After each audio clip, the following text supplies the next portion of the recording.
What will be the Sixers starting lineup in 2023? How do we project the rotations to look?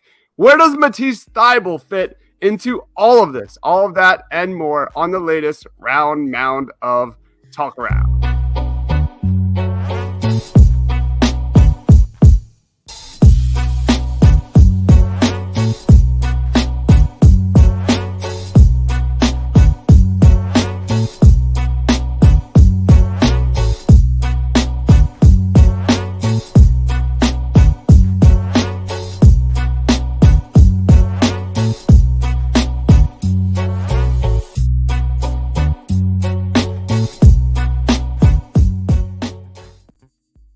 What is going on, guys? Welcome to the Mound of Talk Around. Guys, if you're watching us live, smash that subscribe button, hit the like button. And if you're watching us live, always comment. Let us know your thoughts on the Sixers' upcoming season and rotations. Breaking it down, as always, we've got my man Sean at Sean_Bernard1. What's up, Sean? Yeah, took a week off last week. Good to be back at it. You know, Sixers season starting to creep up on us. We're hitting the stride of like sports all returning, kind of getting through the dead period. So things are looking up right now. Love it. Also joining us, as always, he is Mitch Kofsky. Make sure you check out his channel and Hardcore Sports. What's going on, Mitch?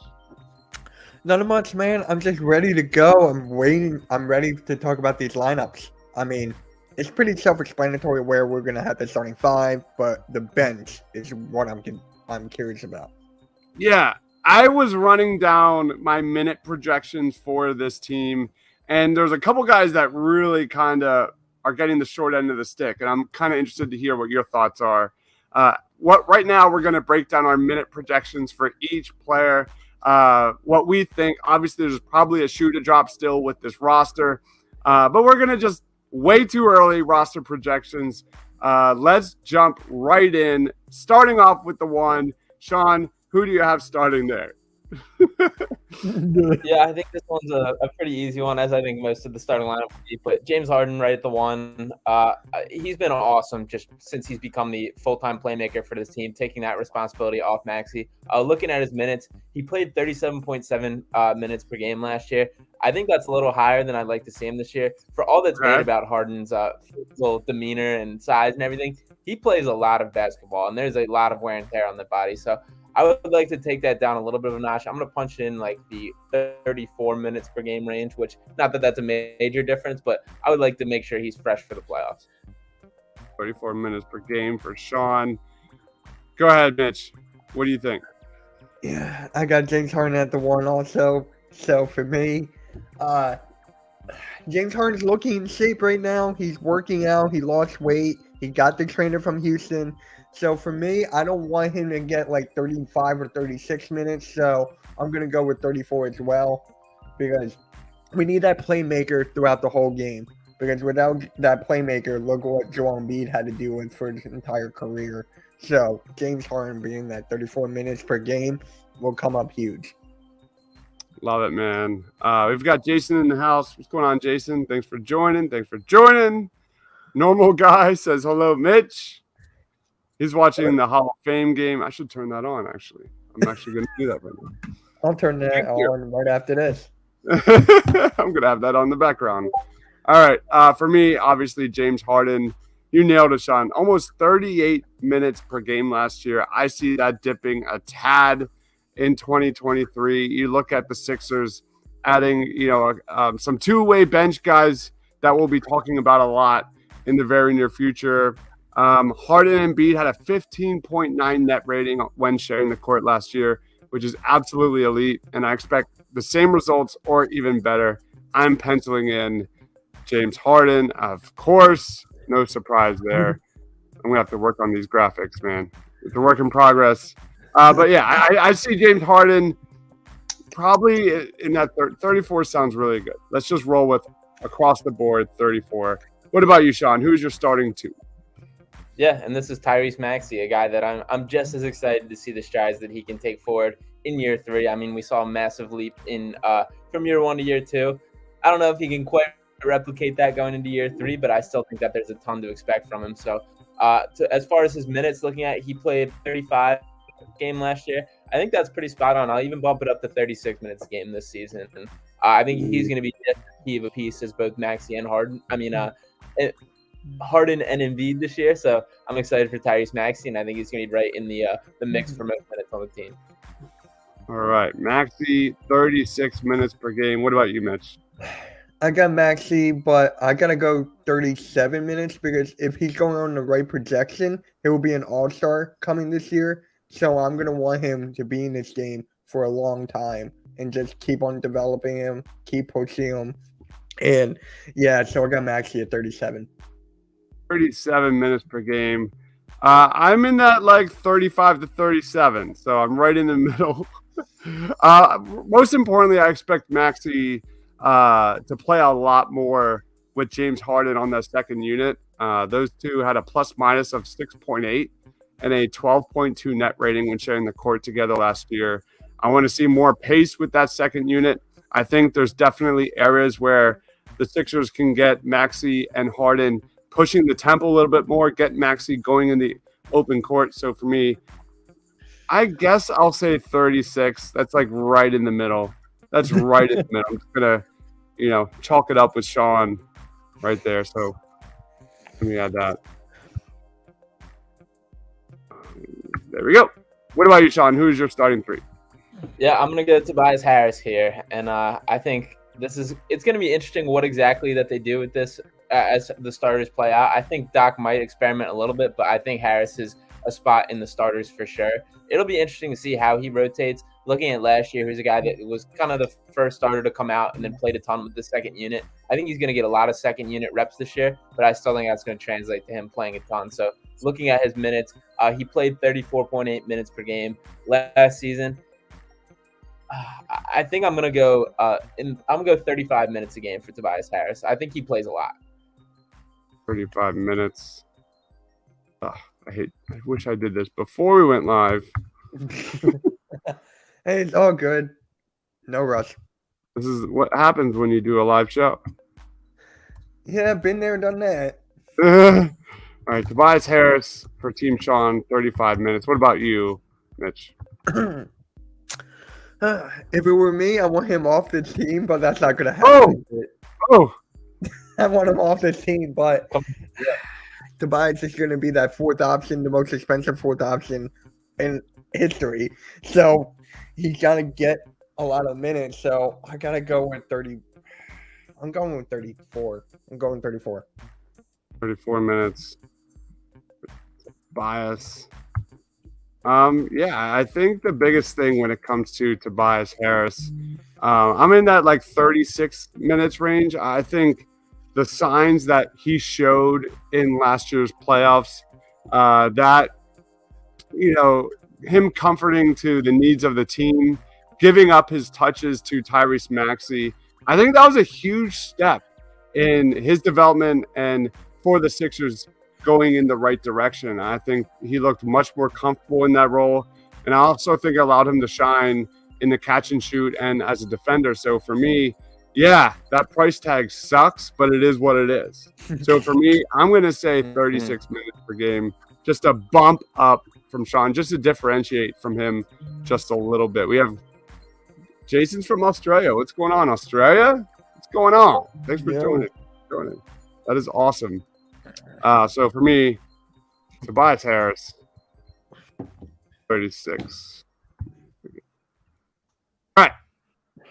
Sean, what is your starting four? My starting four I have is PJ Tucker here, and a guy that I think is obviously the product of the offseason. Looking at his stats with the Heat last year, averaged 27.9 minutes per game, a guy that's been extremely durable throughout his career. I kind of expect Doc to play him a ton. I think he's going to be a Doc Rivers player very quickly. I personally would probably play him a little less than I expect him to play. I think he's going to be right around the 30-minute per game mark. I'm going to go 30. 30. All right. What about you, Mitch? Well, he's getting up there in age. We need him for those crunch time moments. So for me, I got to go least amount of possible. Give me you know what? I'll go with 30. I was going to say 29, but that's like a little mean. So I'll give him an extra minute. 30 minutes per game for Mitch. For me, it's definitely PJ Tucker at the 4.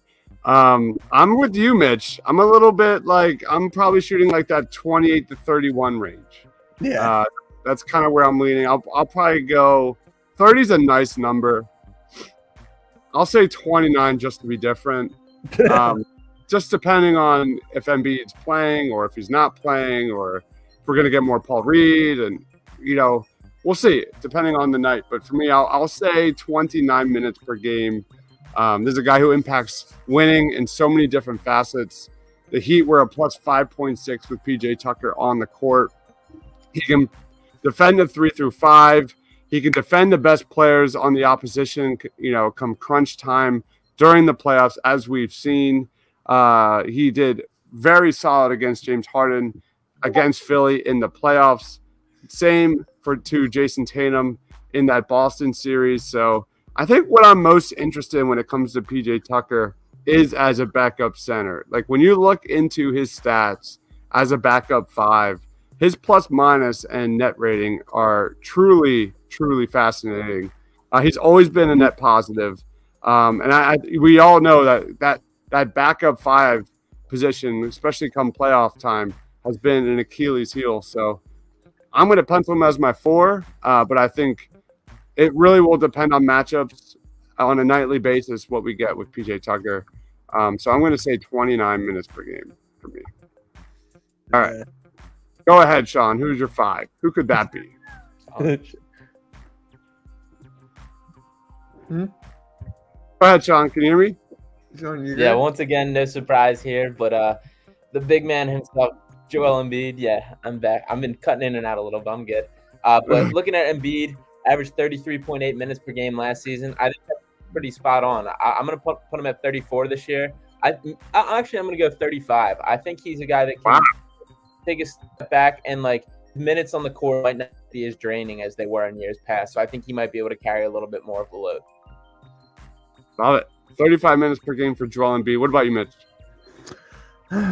I'll have to go with, you know what? I don't want him to play a lot of the minutes because, his injury history, knock on wood. So I got to go 34. Got to go 34 minutes. And then my backup center will be getting a lot of minutes necessary. So 34 for Embiid. I think that's perfectly fine for the future MVP. 4 minutes per game for Embiid. Looking at my projection, I'll go one less, and I'll do a 33. I mean, he played nearly 34 minutes per game last year. I think we're going to see that number go down just a tad. That's just my gut feeling. I think we all know that everything boils down to keeping Embiid fresh for the playoffs. So I think I'm going to go 33 minutes. We just paid a good chunk of money for PJ Tucker to be a backup 5. I think we have a young up-and-coming backup 5 in Paul Reed that's going to get more and more minutes, I think, as the season progresses. I hope you're listening, Doc. So for me, 33 minutes for Joel Embiid. That's where he was at last year, I believe. So that's where I'm going. 33 minutes per game. All right.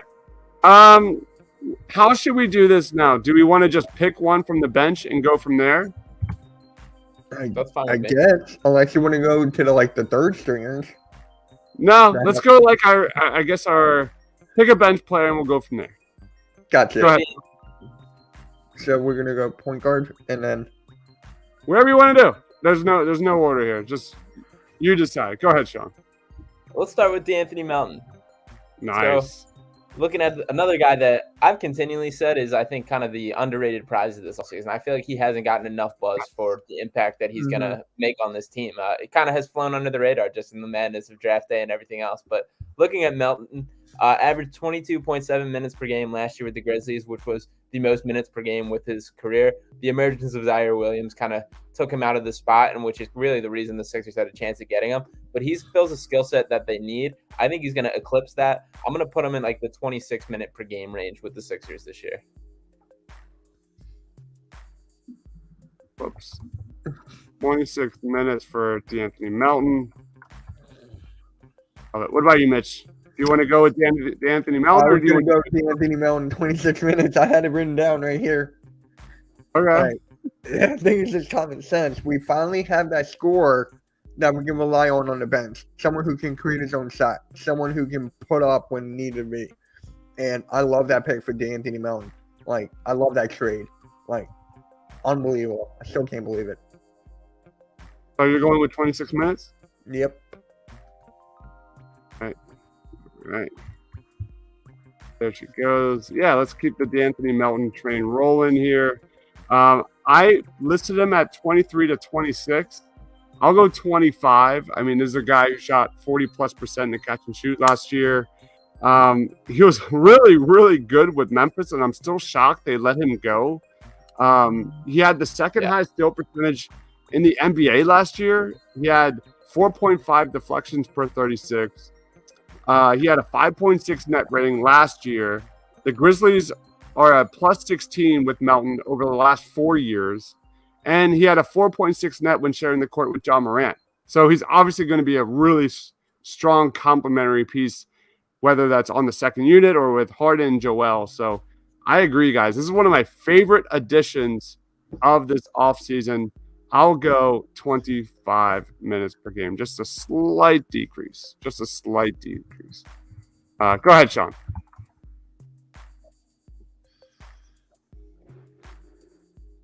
Yeah, next up I'll go B-Ball Paul, the prize backup center, the guy that I think we're going to see the biggest bump in minutes compared to everybody we're looking at. Averaged just 7.9 points per game, minutes per game last year. Obviously, he was a guy stuck in the Doc Rivers cycle of not playing. I'm going to put him at 15 minutes per game. I think that'll get a little inflated when the nights that Embiid is out and he plays extra time. I also am hoping to see some time with him playing alongside Joel Embiid and get him some minutes at the 4. I think that could be a nice kind of change of pace throughout the course of the season and something to look into. So I think Paul Reed's going to play a decent amount this year, and I'm excited to see it. All right. What about you, Mitch? Apparently Discord agree with you there. I can hear that. You know what? I got Paul Reed. He's the perfect backup center that we need. I mean, the hustle, the scoring ability, the defense. He's got it all. So for me, I got to go 17 minutes per game. Nice. I got to go 17. I love this guy, man. I love this guy. Give me 17. 17 minutes for Paul Reed. My projections was 15 to 18. You look at Andre Drummond last year, 18 minutes per game. You look at Dwight Howard, 17 minutes per game a couple years ago with the Sixers. I think 15 to 18 makes a ton of sense. When it comes to Paul Reed, I think what I'm really most excited about is him growing alongside James Harden in that pick and roll, especially defensively as well against the pick and roll. So for me, I'm going to go – what did you say, Sean? 17? No, he got 15. I'll play in the middle. I'll go 7. I'll go 16. Awesome. All right, Sean, go ahead. Let's go with Shake Milton next, a guy that has kind of fallen out of the good graces with Sixers, with Sixers Twitter, Sixers in general. I think a little bit of everything. I'm interested to see where Shake projects this year. Looking at last year's numbers, average 21.4 minutes per game. I think that goes down this year. I just don't see that type of opportunity for him when looking at obviously the guards that they added, the development of guys. I'm going to pencil him in for a nice 9 minutes per game for Shake Milton is kind of what I got. I still think he'll get his mix. I think a nice Milton and Melton backcourt would be fun at times, but I don't think the future is as bright for Shake Milton as it once was. What about you, Mitch? Shake Milton, I need him throughout the whole season. I just need him to be available. So for me, I'm going 8 minutes here. Give me 8 minutes per game here. If he can go back to when he once was, I will bump him up. But now it's like I'm going to need more out of you. So here's 8 minutes to start you off with. You know that's on yours, right? Jesus. Unless you agree with me there. I do not. Oh, damn. I do not. So, as we were doing this, this was the guy that was like the odd man out. Hold on, let me get to some comments real quick. We've got Further AM saying, "What's good, fellas?" Apparently, the Hall of Fame game was canceled or delayed. That's good. I'm going to definitely turn that on as soon as we're done here. Y'all watch the game? No. These are my guys. It's delayed. No backcourt minutes left for Pat Bev. I love it. Damn. That'd be nice. And There then would be. AK Eagles. What's going on, AK Eagles podcast? Thanks for joining. What's good, bro? Yeah, Shake Milton's the odd man out for me. I don't know where he is on this roster.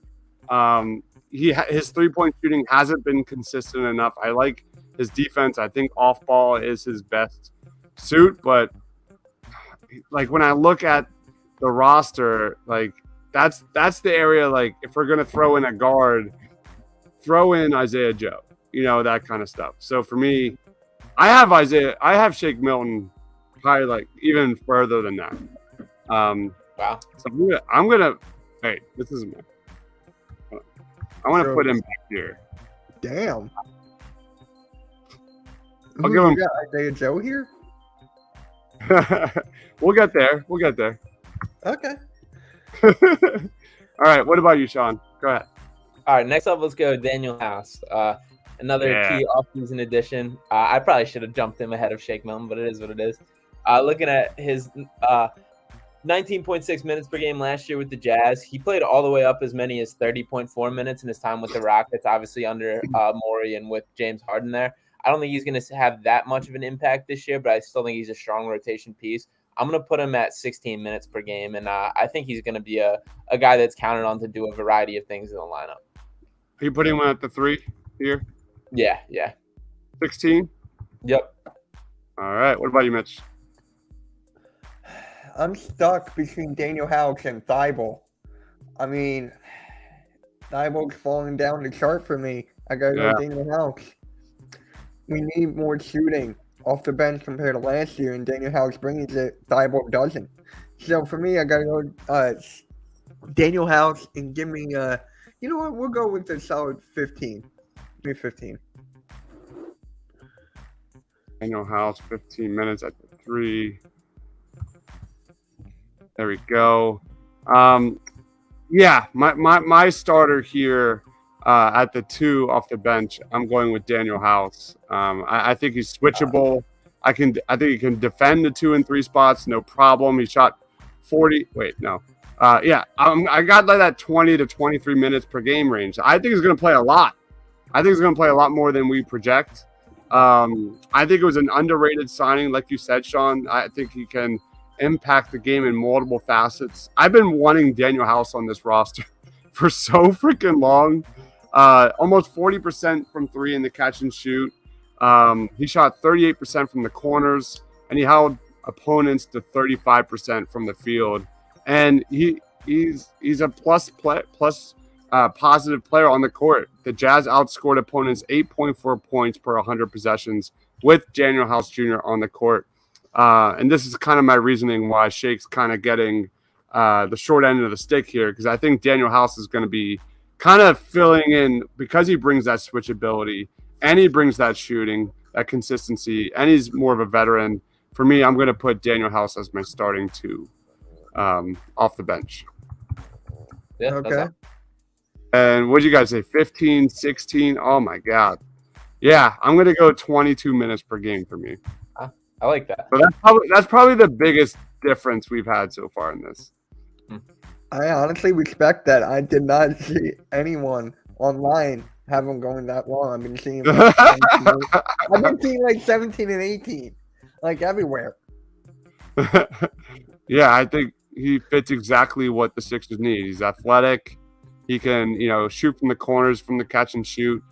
I love me some Daniel House Jr. I'm excited to see what he's got. All right, let's roll on. Yeah, Sean? All right, my backup power forward, I'm going the minivan, Georges Niang himself. Another guy I expect to have a little bit of a step back in minutes this year.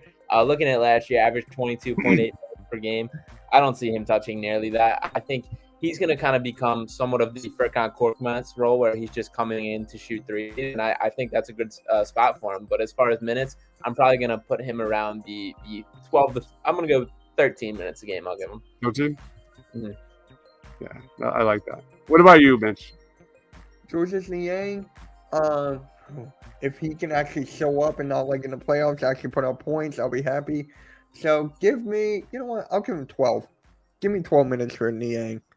We still need that shooting, but it's gotta be consistent for me. Give me Niang 12.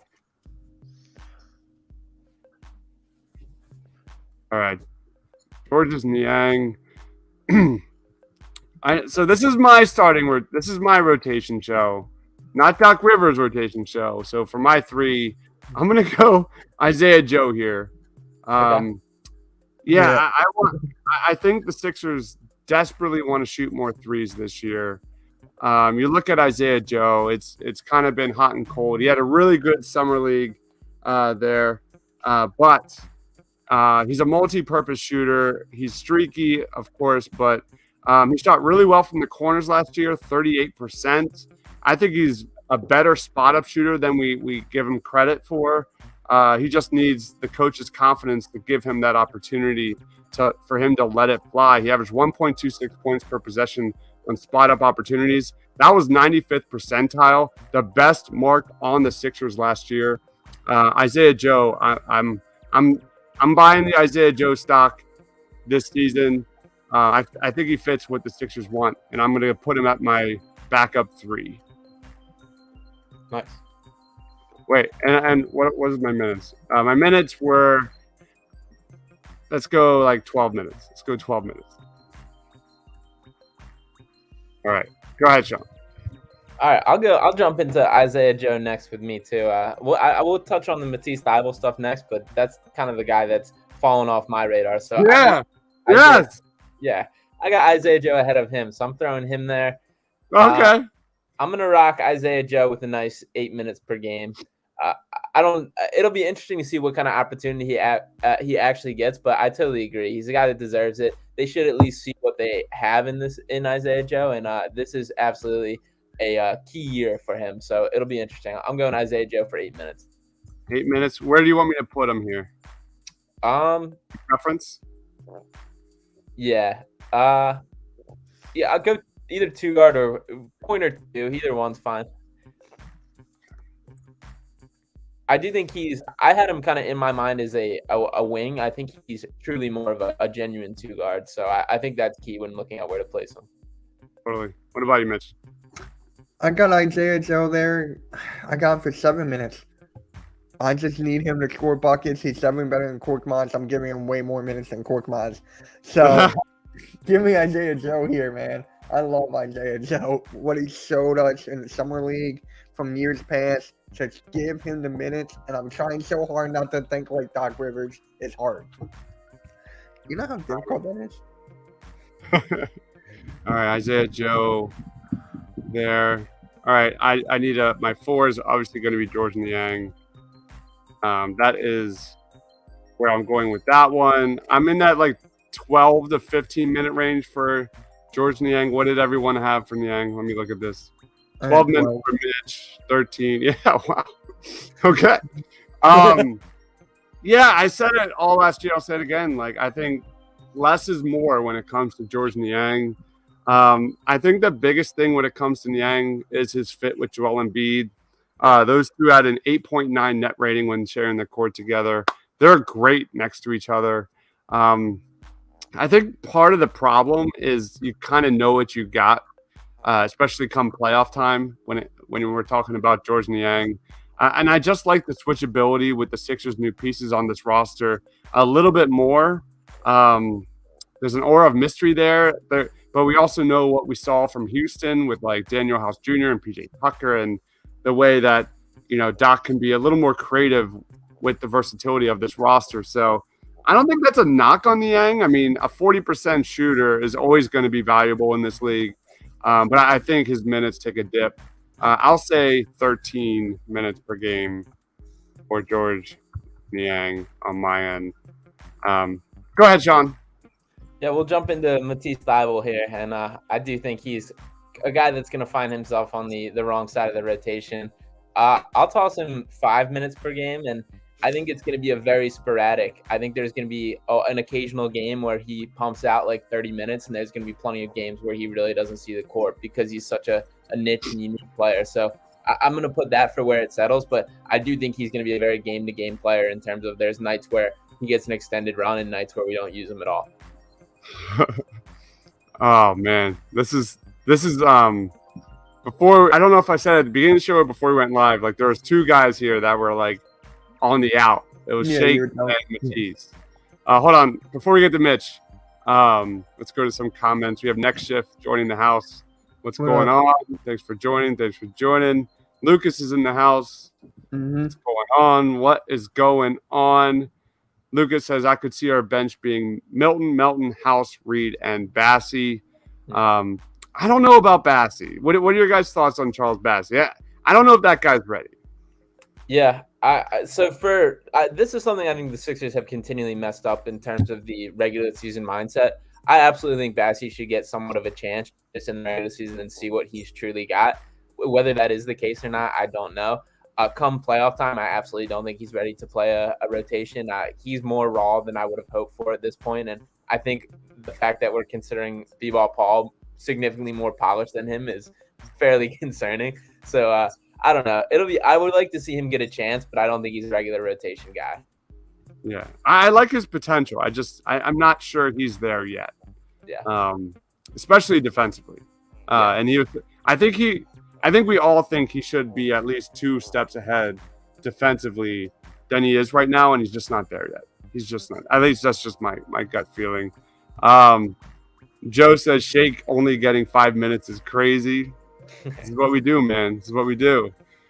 Jason says if they don't play Thibault rotation minutes early this season, it basically extinguishes any trade value he may have left.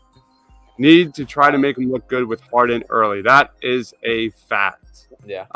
Let's talk about that real quick, guys, because obviously we just started getting into Thibault just now, and I don't know. I just the hesitation from 3. Defense is just playing him like giving him on an island, just not even looking at him, not even looking in his direction as a floor spacer. I see him on the way out. And I think Jason has a really good comment here because that would basically destroy any kind of value he might have come the trade deadline. Anybody have any thoughts on this one? Yeah, I still think that there's a Matisse and Furkan for another rotation player. I think that's still on the table before the season starts. I think that's an excellent point by Jason about this. It's such a weird situation with Thibault. I personally think it's pretty clear you can't put him on the floor in the playoffs, which to me makes him pretty much expendable, which is a bummer considering what he wants to be and still the flashes that he shows. So there's definitely things you can do to boost and make him look good in situations, and they absolutely should be trying to do that if that is the case. If he still is here come regular season, that's definitely probably the right way to go, is boost his value, make him look good, and then ship him off. But I've lost my faith in my long-term hopes for him being a key piece of the puzzle. Yeah, and I'm one of the biggest Matisse Thibault fans there is, and it just I don't know. I just don't see it with the current makeup. I think they're bringing in two-way guys, and I think we kind of saw his absence in the playoffs. It didn't really hinder the team that much as I thought it would. Yeah. What about you, Mitch? Any thoughts? Oh, go ahead. Sorry, go ahead, Mitch. My bad. No, okay. So it's just amazing to me how far he fell. That's amazing to me. Rookie year, great. Next year, great. Now, are you serious? Just get your shot up. It's crazy. So for me, I got Thibault going 4 minutes. Give me wow. 4. Okay. Give me 4 for Thibault. I mean, if you want more minutes, you're going to practice those shots, especially the corner 3. Yeah. I'm definitely higher on everyone than where we're at. And I still gave him higher than Korkmaz. Are we even going to talk about Korkmaz? I don't even want to. I mean, I need a backup point. If Doc runs Korkmaz as backup point. No, I mean for the third round. All right. Yeah, I'll go. I'm going to throw in Matisse here for my bench. I'm probably more in that 7 to 10 range. I'll go 8 minutes per game. And I agree, Jason. That is a really good comment and a really good point. And I just don't see it happening, man. I just don't see it happening. Could he get some games here and there where he's playing a lot more minutes? Probably. But as of right now, I 100% would put Joe in there. And I know Tiago, if he's watching this right now, would absolutely murder me. But here we are. So 8 minutes per game for me with Matisse. Sean, do you have anybody else you want to put on your depth chart here? Yeah, I mean, garbage time minutes still count as minutes, I guess. So I'll toss Furkan up here for a little, but I think I put him in a similar sphere. I'm going to go 4 minutes for Furkan, and I would like for him to just make his pure focus as a spot-up shooter. I do think him being a point guard a little bit last year did kind of throw him off his rhythm. Like, he's a guy who, like Niang has embraced, like, when you get the ball, you're looking to shoot a three. That should be Furkan's mindset this year if he's looking to save his kind of long-term role as an NBA spot-up shooter. So I would like to see that from him. I don't have a ton of hope for what I expect, but I'll give him 4. All right. What about you, Mitch? I got Korkmaz for 3. I'm telling you, what he did and I was the biggest Korkmaz fan there was. Like, if you go back to my older videos, I was like, guys, give him a chance.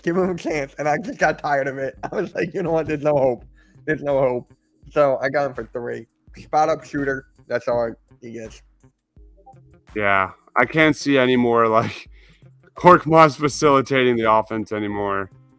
That can't happen. Hold on, that's not working there. All right, I'll work on it later. I guess I'll throw Korkmaz in here. I'd rather not. I mean, Korkmaz is fine. He makes no money. You know, he can win you a regular season game here and there. That's really what his role is. Yeah, let's go 4. Let's go 4. I don't even know if this math checks out. It probably does not. Probably not. So, there we are. Sean, let me go to some comments real quick. Lucas says, "Oh, I forgot about Jordan Niang." Andrew says, "Do you think PJ Tucker is too old to carry that many minutes throughout the season?" Any thoughts on that, guys? I don't think I think it's a fair concern to have. That's kind of his thing. Is just like how durable he is, how healthy he's been, and knock on wood that all stays the case. I also think he's a guy that doesn't like sitting out, similar to like Harden and Embiid, especially Embiid's a guy that like hates being on the bench. So I think Tucker's a little bit cut from that mold.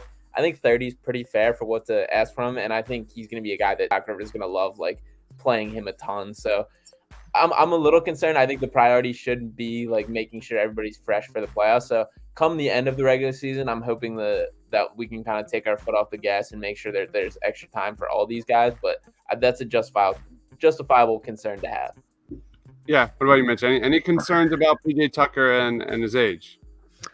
For me, I'm not concerned at all because you've seen this guy working with Embiid and Harden. Sure, it may catch up from time to time. But once he's on that court and he hits that corner 3, most of the fans are going to forget how old he is and how much he got paid for. Except for like people who cover the Sixers like us. But I'm just saying here, PJ Tucker's not my main concern. Yeah, I agree. He's been playing basically 30 minutes per game since 2013. So, yeah. Next shift says Bo Cruz, watch out. Jason says I would keep PJ Tucker to 24, save him for the playoffs. I think that's kind of one of the reasons why I'm so high with this Sixers roster is there's so much more switchability. There's so much more versatility, two-way player, so many more two-way players on this roster that you could kind of, depending on the night, depending on the matchups, play a guy less, play a guy more, and see how the game dictates that playing time. Andrew says, I can see him providing an incredible boost in the postseason, but 30 minutes per game could be really risky.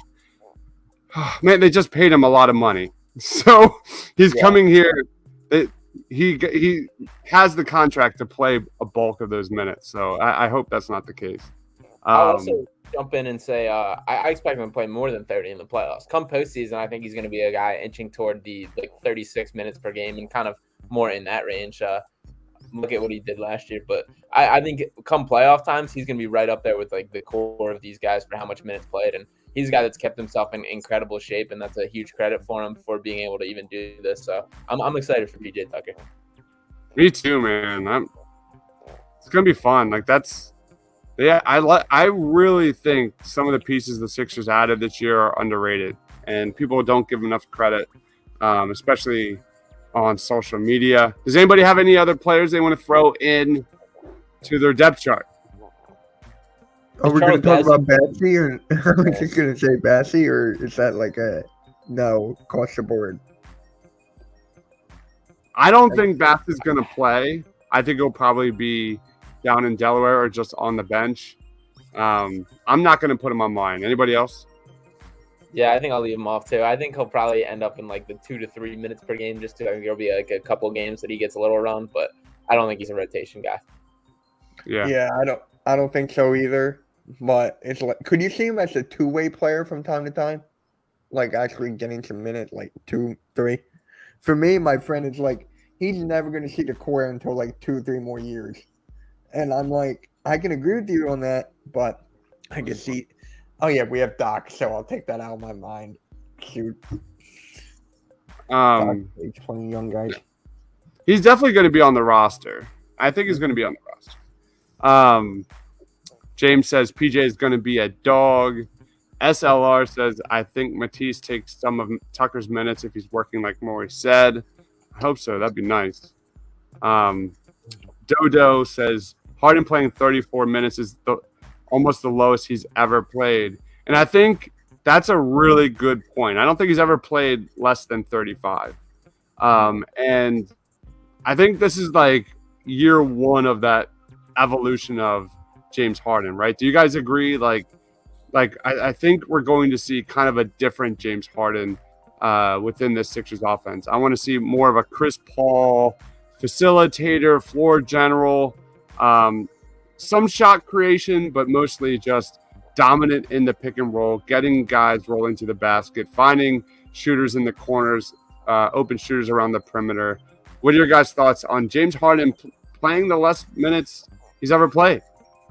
Yeah, I think it's time. It's like, yeah, there's a point where you got to kind of save guys from themselves in terms of playing too much. James Harden has played a ton of basketball. I believe he was top 5 in minutes again last year, even with like all the injury concerns and how critiqued he is with his body. There's a lot of mileage. So I think like giving him a little extra break, making sure he's ready for the postseason and all sharp and fully healthy, making sure that hamstring holds up completely. That should be the priority. So I'm cool with him taking a little bit of the foot off the gas and playing less minutes.